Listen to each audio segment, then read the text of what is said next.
இதை எப்படி சரி செய்யணும் அப்படின்னா, முதலாவது அந்த மாதிரி பகைமை உணர்வெல்லாம் கிடையாது. மாயன் வந்துட்டு உண்மையாலுமே அவன் உச்சபட்ச அன்பு, நேசம், பாசத்தால் அவன் வாழ்க்கையை தியாகம் பண்ணி தான் சகோதரனுக்கு கொடுத்துட்டான் அப்படின்றத அவன் முழுமையாக உணரணும். ஏன்னா அதுதான் உண்மை. ஓகே. அவன் மேலே இருந்த அன்பு, பாசம், நேசம், அக்கறை எல்லாத்தோட உச்சபட்சமாக எனக்கு எதுவுமே வேணாம், எல்லாத்தையும் நீயே அனுபவின்னு சொல்லிட்டு அவன் தியாகம் பண்ணிவிட்டான். எல்லாத்தையுமே தியாகம் பண்ணிட்டான். அப்படின்றப்ப அவன் பாருங்கள் எந்த அளவுக்கு தன்னோட சகோதரன் மேலே ஒரு நேசம், பாசம் அப்படின்றது அவன் புரிஞ்சிக்கணும். ஓகே. அடுத்து ஈஷா அப்படின்றது மாயனோட ஒரு சோர்ஸ் மாதிரி, சர்வர் சிஸ்டம். அங்கே போய் எரர் ஏற்படுத்தக்கூடாது. ஒரு வேளை திரும்ப இந்த மாதிரி ஏதாவது எரர் ஏற்படுறது அப்படின்றப்போ சரியான தீர்வு அப்படின்றது மிகவும் அவசியம். ஓகே. அதனால் யதார்த்த ரீதியாக ஆசிரமத்தில் அவனுக்கு ஒரு வேலை இருக்குது, அந்த வேலையை கேன்சல் பண்ணோம் அப்படின்னா அவன் திரும்ப வேறு இடம் தான் ட்ரை பண்ணணும். ஒன்று சென்னை ட்ரை பண்ணலாம், இல்லைன்னா மும்பை ட்ரை பண்ணலாம். ஆசிரமம் கூட அவனுக்கு தோதாகலை. ஏன் அப்படின்னா அது வந்துட்டு ரொம்ப ஒரு இணக்கமாக இல்லை, வளைவு நெளிவாக இல்லை, ஒரு மரியாதை நிமித்தம் வாங்க வணக்கங்க சரிங்க அப்படின்னு ஒரு கௌரவமாகவே அப்படியே மூவ் பண்ணுற மாதிரி இருக்குது. அது என்ன பண்ணுறது, டீவ் இருக்குது, சம்பளம் இருக்குது, தோது பார்க்கணும், திடுதுப்புன்னு எதாவது எடுத்தோம் கவுத்தோன்னு செய்ய முடியாது. ஏன்னா இவனே ஆல்ரெடி டேமேஜ் ஏற்படுத்திவிட்டான். அதனால் ஒவ்வொரு மாதம் சுகராக இருக்கிற மாதிரி தான் இருக்குது. அதனால் திடீர்னு வேலை போயிடுச்சு அப்படின்னா சமாளிக்கிறது சிரமம். ஃப்ரெண்ட்ஸுங்கிட்ட கொஞ்சம் கடன் வாங்கலாம், அங்கே கடன் வாங்கலாம், அவ்வளோதான். ஆனாலும் சர்வர் சிஸ்டம் வந்து டேமேஜ் ஆகக்கூடாது. ஆல்ரெடி 2-3 டைம் டேமேஜ் ஆகிடுச்சு. அதனால் சர்வர் சிஸ்டம் தான் பாதுகாப்பு. ஓகே. அதனால் சரியாக இருந்தால் அங்கே வேலை செய்யுங்க. ஏதாவது எரர் ஏற்படுத்துகிற மாதிரி இருந்தீங்க அப்படின்னா, உங்கள் ஆத்மநிலை அப்படி இருக்குது அப்படின்னா நீங்களே விலகிக்குங்க. வேறு ஏதாவது மும்பை, அங்கே ரிஸ்க்கு தான். பெங்களூர் ட்ரை பண்ணுங்கள், அங்கே போங்க, போய் வேலை செய்யுங்க. சர்வர் சிஸ்டத்தை டேமேஜ் பண்ணாதீங்க. ஓகே. சரி, அவ்வளோதான் தகவல். இந்த எரரெல்லாம் எப்படிங்க டைரக்டர் சால்வ் ஆகும்னா, இப்போ தான் நம்ம அந்த எரர் என்னன்றதே கண்டுபிடிச்சிருக்கோம். அதுக்கப்புறம் அந்த எரர் எல்லாமே நம்ம பொறுமையாக தான் சால்வ் ஆகும். அடுத்து உளவியல் ரீதியாக இந்த குள்ள கத்திரிக்காய் வச்சு தோது பார்க்குறதுன்றது தோதாகாது. ஏன் அப்படின்னா எனக்கு நிறையா பறவைங்க இருக்காங்க, நிறையா நபர்கள் இருக்காங்க. அவங்கெல்லாம் சேர்ந்து திரும்ப குள்ள கத்திரிக்காய் அட்டாக் பண்ணாங்க அப்படின்னா தாங்க மாட்டாங்க. ஓகே. அதனால் எரர் ஏற்படுத்தக்கூடாது. ஒரு சமாதானம் அப்படின்றது தான் சரியான ஒரு தீர்வு. ஓகே. சரி, ஃபேமிலி ஒரு நல்ல ஒரு கான்செப்ட் தெரியுமா? அதில் ஒரு இனிமையான ஒரு கான்செப்ட். ஆனால் அந்த ஃபேமிலிக்குள்ளே எரரே இல்லாமல் எல்லாத்தையும் ஓரளவு சமநிலைப்படுத்தணும் அப்படின்றது தான் ஒரு நிகழ்வு. ஓகே. சரி, அடுத்த தகவல் ஆம்வே டிஸ்கஷன். ஆம்வேல என்ன டைரக்டர் சார் இருக்காரு அப்படின்னா, ஆம்வேல விஜய்னு ஒரு கேரக்டர் இருக்கார். அவர் ஆரம்பத்தில் ஏதோ சொல்கிறாங்க, அப்படி இருந்தார் இப்படி இருந்தார். இப்போ டைலர் கடை வச்சுருக்காரு. டைலர்னால் கோட் ஷூட்டு மட்டும் தான் தயாரிப்பாங்க. இந்த மாதிரி நபருங்களுக்கெல்லாம் என்ன தீர்வு அப்படின்னா, இவங்கள பொறுத்த வரைக்கும் இவர் ரிட்டையர்மெண்ட்டு, அவங்க குழந்தைங்க எல்லாத்தையும் நல்லா ரிச் டைம் ஓரளவு ஒரு நல்ல நிலைமையில் கல்யாணம் பண்ணி கொடுத்துட்டாங்க. அவங்ககிட்டலாம் ஊருப்பட்ட காசு இருக்குது.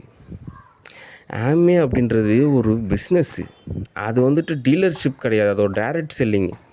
இவங்க என்னென்னா டிஸ்ட்ரிபியூட்டர் தொலைவுறாங்க. இந்த மாதிரி பட்டர்ஃப்ளை அட்டாக் பண்ணால் யாராவது வந்து செய்வாங்க அப்படின்னு. அப்படிலாம் கிடையாது, அவங்கவுங்க செய்யக்கூடிய ஒரு தொழில். ஓகே. அதுக்கு இன்னும் ஒரு உளவியல் ரீதியான காரணம் இருக்குது. அதுக்கு என்ன காரணம் அப்படின்னா, எப்படியாவது இந்த டைமு ஒரு 4-5 பேரை ஜாயின் பண்ண வைக்கணும். எப்படியாவது ஒரு அந்த பிவி அப்படிம்பாங்க, ஒரு 100 பிவி கிடக்கணும் அப்படின்னா நம்ம தான் கொஞ்சம் போகணும் வரணும் அப்படின்ற ஒரு கான்செப்ட்லாம் இருந்துச்சுன்னா ஏதோ ஃபீல்டு ஒர்க் செய்வாங்க. இவங்கள பொறுத்த வரைக்கும் நல்ல செட்டிலான ஒரு லைஃப் ஸ்டைலு. அதனால்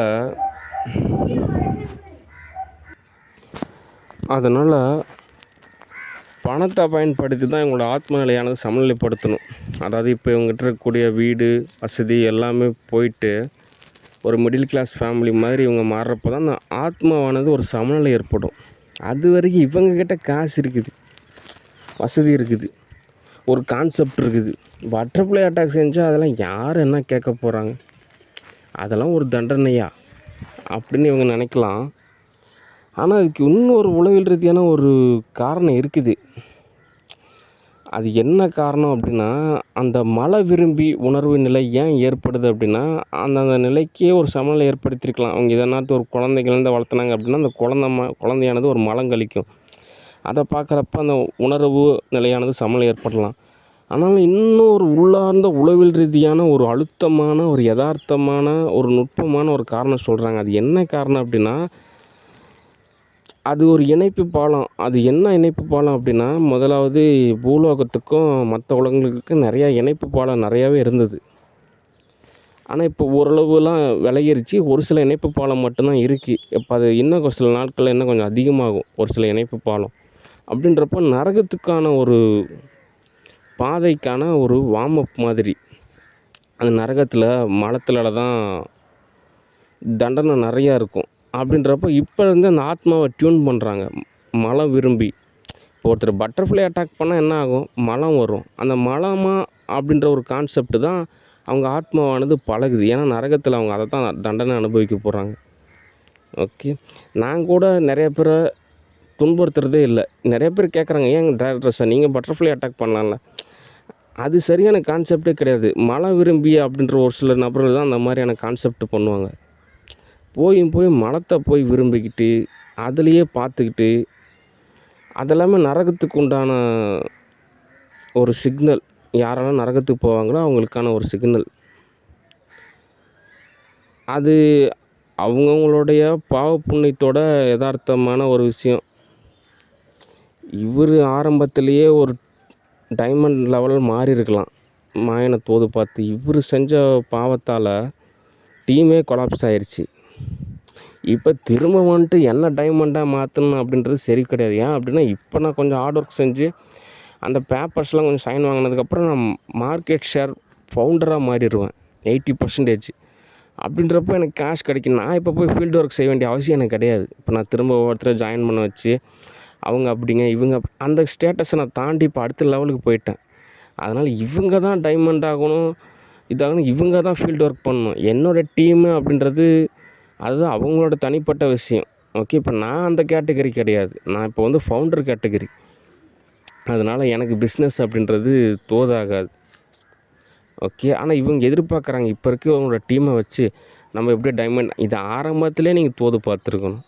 ஆரம்பத்தில் செஞ்ச பாவத்துக்கு இப்போ நரகத்துக்கு உண்டான பாதையை அமைச்சு கொடுத்துட்டீங்க. அதனால் என்ன தீர்வு அப்படின்னா, நீங்கள் கொஞ்சம் பொறுமையாக அமைதியாக உங்கள் காசு செலவு பண்ணால் தான் தீர்வு. ஓச்சில் மங்களமானு நினச்சிங்கன்னா தோதாகாது. அதனால் எரர் ஏற்படுத்தாதீங்க. நானே ஏதோ தோதாகிறப்ப கூப்பிட்றேன். ஓகேனா அப்படின்னா காசு இல்லாமல் ஆன்மீகம்லாம் தோது பார்க்க முடியாது. ஒரு 10 லட்சமாவது இருந்தால் தான் நம்ம எதாவது தோது பார்க்குறதுக்கு தோதாக இருக்கும்.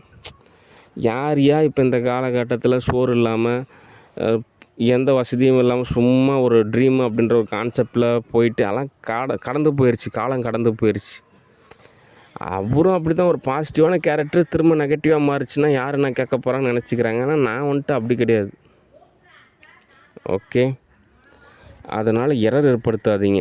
ஓகே, அடுத்து இந்த ஆக்டர் ரஜினிகாந்த் கூட அதே கேட்டகரி தான். பணத்தால் தான் அவரோட ஆத்மாவானது சமநிலைப்படுத்த முடியுமே தவிர மற்றபடி எதனாலையும் சமநிலைப்படுத்த முடியாது.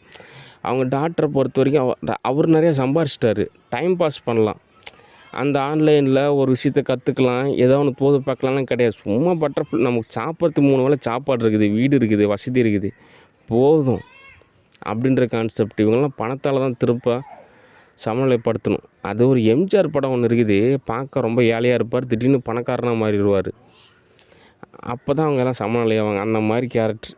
அதனால் ரஜினியை பொறுத்த வரைக்கும் அவர்கிட்ட இருக்கிற கேஷு தான் விஷயம், காசு தான் பேசும். மற்றபடி அவங்களாம் திருத்துறதுன்றது தோதாகாது.